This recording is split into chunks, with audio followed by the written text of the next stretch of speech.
sommes déjà au deuxième trimestre de l'année 2023. Alors, quelles sont les dépenses effectuées en procédure d'urgence pendant cette période?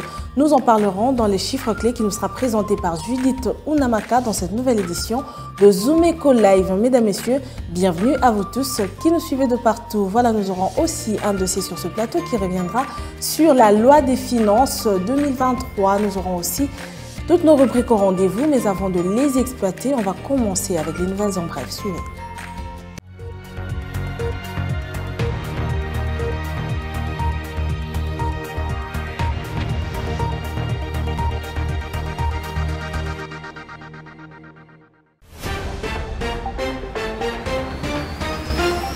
Le président de la République démocratique du Congo, Félix Tshisekedi, a encouragé le gouvernement congolais à accompagner la mise en œuvre du projet d'apprentissage et d'autonomisation des filles qui vise à améliorer l'accès garanti et équitable à l'éducation secondaire. C'était lors de la réunion du Conseil des ministres tenue le vendredi 20 octobre 2023 à Kinshasa, à la suite de la signature en date du 30 mars 2023 d'un accord de financement avec la Banque mondiale d'un montant de 400 millions de dollars américains pour le projet d'apprentissage et d'autonomisation des filles. Le président de la RDC a encouragé les gouvernements à accompagner la mise en œuvre de cette initiative qui vise à améliorer l'accès garanti et équitable à l'éducation secondaire, en particulier pour les filles. Plus de détails sans Zoom Eco Live. En cumul annuel, les dépenses effectuées en procédure d'urgence par le gouvernement de la RDC sont chiffrées à 1,273 milliards de francs congolais, soit plus de 500 millions de dollars américains. D'après le rapport du ministère des Finances sur les décaissements en procédure d'urgence, le gouvernement de la RDC a effectué des dépenses de l'ordre de 789,85 milliards de francs congolais, soit près de 316 millions de dollars américains au cours du deuxième trimestre de l'année en cours. Plus de détails sur Zoom Eco Live. 4 revues du programme FEC sur les 6 ont été conclues, donnant ainsi lieu à 4 décaissements au titre d'appui à la balance de paiement, soit plus d'1 milliard de dollars américains. Cette somme a significativement contribué à renforcer les réserves internationales de la RDC qui sont estimées à ce jour à plus de 4,9 milliards de dollars américains, a fait savoir le ministre des Finances Nicolas Kazadi au cours de la dernière réunion du Conseil des ministres du vendredi 20 octobre 2023. Évoquant sa participation aux assemblées annuelles du groupe de la Banque mondiale et du Fonds monétaire international à Marrakech au Maroc du 9 au 15 octobre 2023, le ministre congolais des Finances a indiqué que la RDC bénéficie de 2 appuis budgétaires de la Banque mondiale pour un total de 750 millions de dollars américains et compte en mobiliser d'autres en cours de l'année prochaine. Plus de détails chez Zoom Eco Live. Le Royaume-Uni va financer à hauteur de 1,5 million de dollars américains une étude destinée à mettre en lumière le potentiel minier de la RDC et de la Zambie, 2 producteurs africains de cuivre. Cette étude vise à identifier des projets susceptibles d'attirer des investissements dans les secteurs de minerais critiques. Plus de détails sur Zoom Eco Live.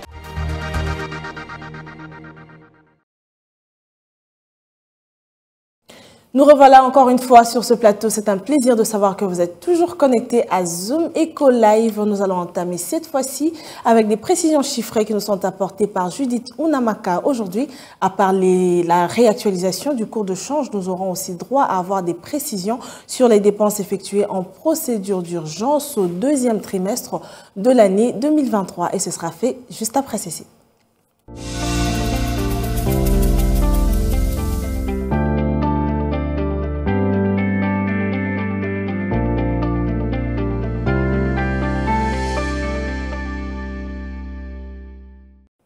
Les précisions chiffrées, nous en parlons aujourd'hui avec Unamaka qui est déjà avec nous. Judith, bienvenue. Merci. Alors aujourd'hui, on va commencer déjà avec l'actualisation du cours de change en RDC. Voilà, en prenant en compte le tarif de change en République démocratique du Congo, commençons par le taux réglementaire. Et actuellement, 1 dollar sur l'officiel se négocie à 2552 francs, un franc CFA à 4,11 centimes et 1 euro vaut 2697 francs. Prenons maintenant l'espace parallèle, puisqu'il s'agit de choisir un endroit parmi plusieurs. Nous nous sommes basés particulièrement à Barumbu et dans cet endroit, 1 dollar vaut 2600 francs. Un franc CFA se change à 4,22 centimes et 1 euro à 2700 francs. Alors on va poursuivre en continuant en parlant des chiffres, précisément à combien se sont chiffrées les dépenses effectuées en procédure d'urgence par le gouvernement de la RDC, bien sûr, en cumul annuel.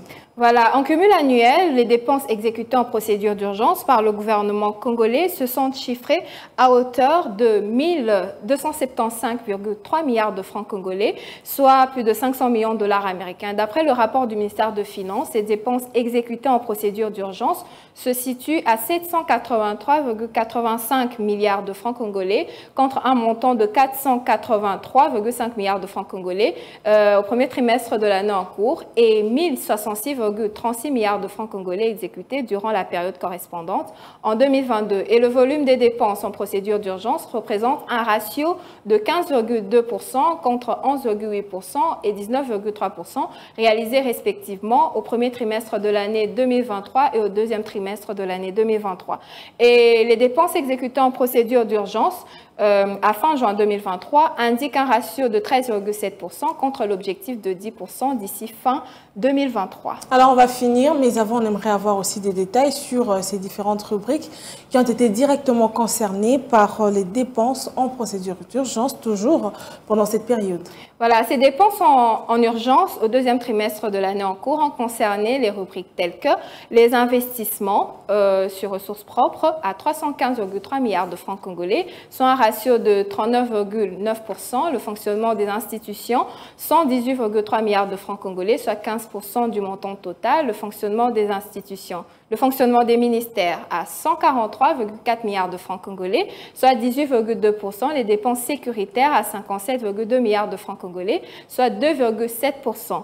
Et les interventions économiques qui font partie des autres dépenses qui ont été orientées par le gouvernement de la RDC. Il s'agit de la dette publique qui s'est élevée à 46,3 milliards de francs congolais, soit 5,9%. Les prestations, 34,5 milliards de francs congolais, soit 4,4%. Les rémunérations, 23,5 milliards de francs congolais, soit 3% du montant décaissé par le gouvernement de la République démocratique du Congo. Et selon le gouvernement congolais, le ratio des dépenses en urgence s'est accéléré dès l'entame du deuxième trimestre 2023, boosté notamment par le volume important des investissements réalisés dans le cadre de la préparation des 9e Jeux de la francophonie ainsi que d'exécution des dépenses de sécurité. Et le ministre de Finances note que ce rapport constitue, allais-je dire, une évaluation provisoire à mi-chemin comparativement à l'objectif indicatif de 10% fixé dans le mémorandum de la 5e revue du programme FEC devant être réalisé d'ici fin décembre 2023. Voilà, c'est par ici que prend fin notre échange. Merci à vous Judith pour toutes ces précisions chiffrées. C'était pour nous un plaisir une fois encore de vous recevoir sur ce plateau. C'était un plaisir.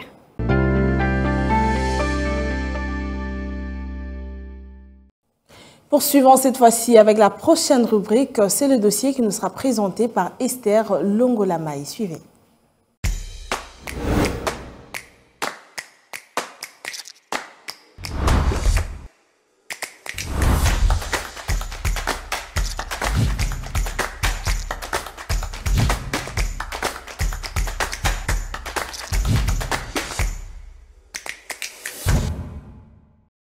La loi des finances 2023, on en parle avec vous Esther, bienvenue. Merci Judith. Pour commencer, comment s'est présenté le budget de la RDC commençant de 2021 à nos jours? On peut parler d'un budget de progression car c'est passé de 7,1 milliards de dollars américains en 2021 comme budget initial et ça a été rectifié toujours dans la même année à 8,3 milliards de dollars américains.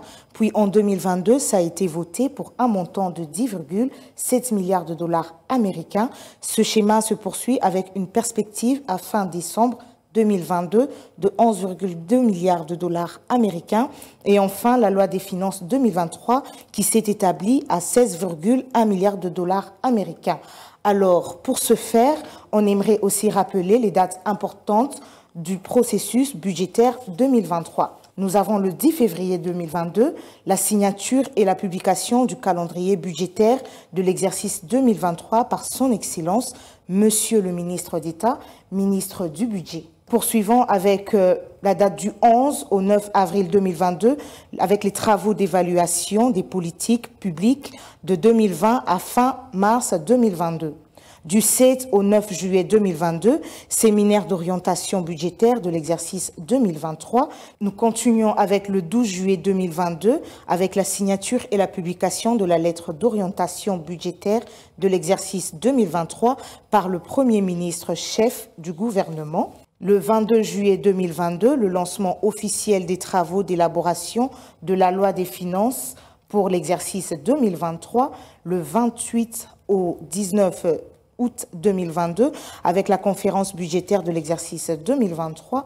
Le 31 août 2022, l'examen et l'adoption de l'avant-projet de la loi des finances pour l'exercice 2023 par la commission interministérielle du gouvernement.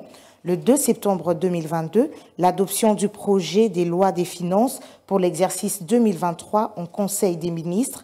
Le 15 septembre 2022, le dépôt du projet de loi des finances pour l'exercice 2023 au bureau de l'Assemblée nationale par le Premier ministre, chef du gouvernement. Et pour clore, le 28 décembre 2022, avec la promulgation de la loi des finances de l'exercice 2023. Voilà, on va poursuivre avec vous dans ce dossier, mais avant, on aimerait aussi avoir un éclaircissement sur ce que c'est qu'un budget citoyen. Connaître le budget citoyen, c'est savoir ce que l'État fait pour la population aujourd'hui et dans l'avenir. Alors, on va passer, de quelle manière s'est effectuée la répartition des recettes du budget de l'année en cours. Alors, ces recettes du budget 2023 sont constituées des recettes internes et des recettes externes, représentant respectivement 75,2% et 24,8% du budget général. Nous avons les recettes internes, DGDA, Direction générale des douanes et assises, 4 949,5 milliards de francs congolais, représentant 16,3% du budget général. Nous avons la DGI, Direction générale des impôts, 13 389,6 milliards de francs congolais, soit 44,2% du budget général. Nous continuons avec la DGRAD, Direction générale des recettes administratives, judiciaires, domaniales et de participation, 3 532 milliards de francs congolais, soit 11,7% du budget général. Pétrolier producteur, 615,4 milliards de francs congolais, représentant 2000% du budget général. Et ensuite, nous avons les recettes d'appui budgétaire, ressources extérieures de soutien budgétaire, chiffrées à 2 553,8 milliards de francs congolais, soit 8,4% du budget général. Elles concernent les emprunts programmes à 1 104,8 milliards de francs congolais, les dons budgétaires à 38,5 milliards de francs congolais et l'allocation de DTS du FMI à 410,5 milliards de francs congolais. Nous cheminons avec les recettes de financement des investissements, recours à l'emprunt pour financer les investissements de l'ordre de 4 959,4 milliards de francs congolais, représentant 16,4% du budget général. Elles sont constituées de dons projets de 1032,4 milliards de francs congolais et d'emprunts projets de 3 926,9 milliards de francs congolais. Alors, on va finir avec les mesures prises pour la mobilisation des recettes durant l'année 2023. En vue de booster les recettes de niveau fiscal et non fiscal, le gouvernement entend poursuivre rigoureusement les actions entreprises pour améliorer le recouvrement des recettes internes. Elle est également orientée vers les réformes fiscales. Principalement, nous avons la poursuite de la mise en œuvre du système de traçabilité des produits soumis au droit d'assises. Deuxièmement, nous avons le réformement du dispositif contre la fraude et la contrebande. Nous poursuivons avec la réduction du taux de la TVA de 16% à 8% pour certains produits de première nécessité. Juste après, nous avons la disponibilité des imprimés des valeurs, permis de conduire, la réduction du taux de l'IPR de 15% à 3% sur les revenus des fonctionnaires et agents publics. Et ensuite, nous avons la rationalisation du régime des exonérations fiscales et douanes. Juste après, nous avons la vulgarisation du code minier sur toute l'étendue du territoire national. Nous continuons avec l'intensification des actions de communication et sensibilisation des contribuables à l'approche des échéances fiscales. Et de suite, le retrait des agréments et autorisations aux boutiques duty-free qui ouvrent en dehors des aéroports. Et pour cheminer, les savons liquides ainsi que les solutions alcooliques sont exonérés des droits de douane, de la TVA et des droits d'assises dans le cadre de lutte contre la Covid-19. Merci à vous Esther, c'était un plaisir de vous avoir reçu pour le compte du dossier. C'est moi qui vous remercie.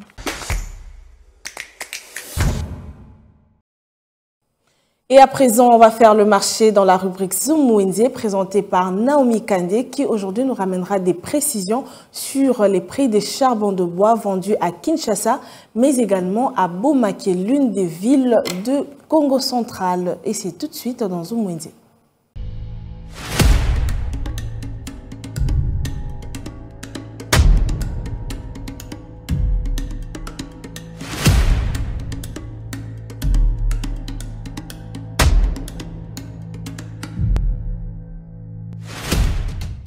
La ville de Boma, dans le Congo central, est l'une des provinces qui produit le charbon de bois et sont parfois déballés à Kinshasa.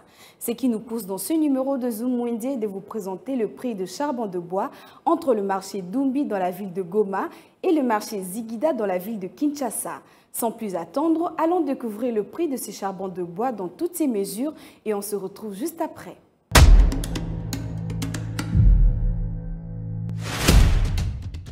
Débutons ce nouveau marché avec le charbon de bois dans la ville de Boma. Pour un petit sac de charbon de bois, le prix se fixe à 18 000 francs. Un grand sac revient à 26 000 francs. 500 francs et 1000 francs est les prix fixés de charbon de bois au marché Dumbi. Toujours dans ces mêmes marchés, on retrouve aussi un sachet de charbon de bois à 300 francs. Le prix d'un charbon de bois varie entre 5 000 francs et 7 000 francs.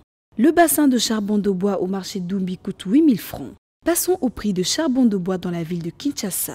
Un petit sac de charbon de bois, le prix se fixe à 35 000 francs. Un grand sac se vend à 45 000 francs. Au marché des Zigida dans la ville de Kinshasa, un sachet de charbon de bois coûte 500 francs et 1000 francs. 3 000 francs et 5 000 francs est les prix fixés des seaux de charbon de bois à Zigida. Et pour finir ces marchés, le charbon de bois revient à 10 000 francs à Kinshasa.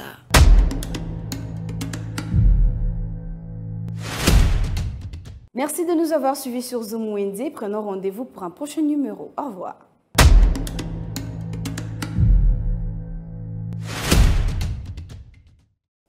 Passons à présent à la prochaine rubrique qui donne la parole à Adassa Grace qui nous ramène des détails sur les rendez-vous qui ont trait à l'économie de la République démocratique du Congo. Regardez.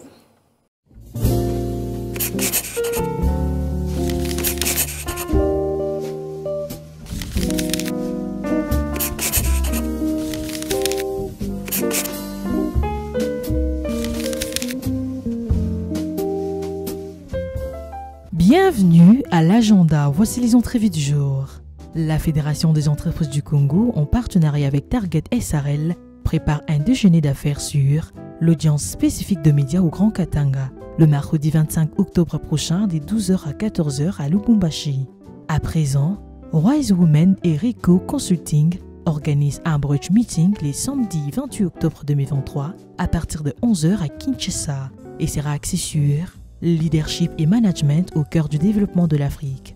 Et pour finir, la Fédération des entreprises du Congo, en collaboration avec la Commission nationale de femmes entrepreneurs, organise la 5e édition du Salon de jeunes femmes entrepreneurs du 16 au 17 novembre 2023 au siège de la FEC à Kinshasa.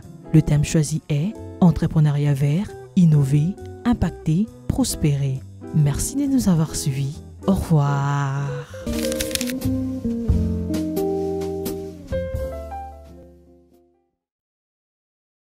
Faisons un dernier virage avec article 15 qui boucle cette série de rubriques en nous ramenant des précisions sur les différentes activités commerciales retrouvées en République démocratique du Congo. Et c'est parti pour ce partage d'expérience dans ce nouveau numéro. Suivez.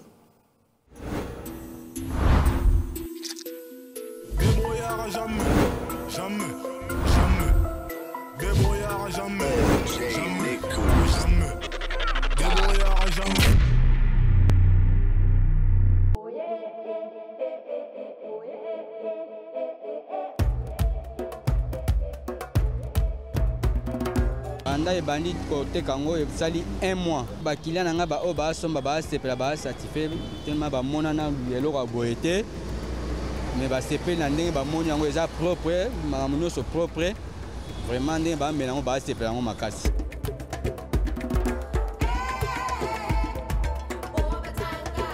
Jour biso obimaka na chariot boye basepela makasi babino bapetio batambwisaka awa biso tomona bango tobanda osomela bango sute lokola omoni bachariot ya propre oyo biso fo tobanda omelaka café oyo mpo nanu tomona yango te mene tomoni yango vraiment tosepela yango makasi.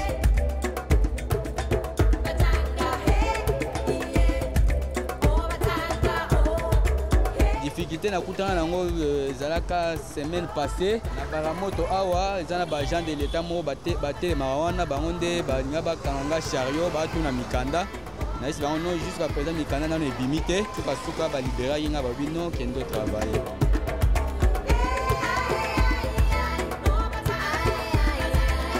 Eza kitoko makasi bagene oyo bamoni ke baza libre baya initiative oyo eza kitoko vraiment.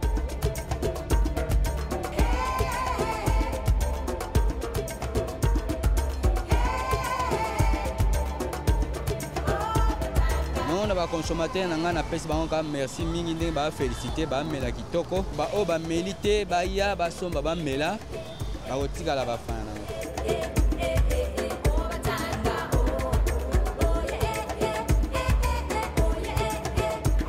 Café Rabika eza café kitoko café malamu eza café abana mboka eza café teke uti libanda eza café mwana mboka tala oyo ba étranger ba yaka nango awa ba sala bato nyonso bandima yango te mais oyo mwana mboka bato bakomo ndima yango vraiment merci mingi.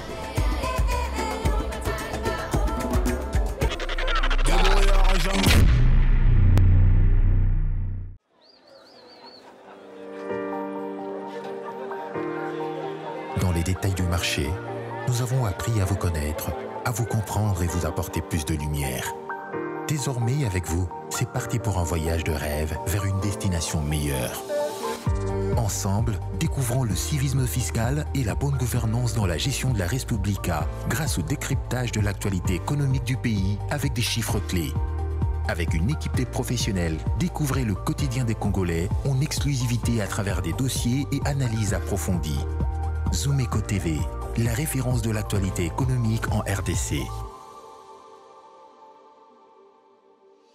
C'est la fin pour aujourd'hui sur Zoom Eco Live. Merci à vous de toujours nous suivre et de nous choisir pour vous informer en ce qui concerne l'économie de la République démocratique du Congo. Restez connectés et vous en saurez toujours plus sur ce qui en est de l'évolution. D'ici là, portez-vous bien et moi je vous retrouve prochainement avec le même plaisir. Au revoir.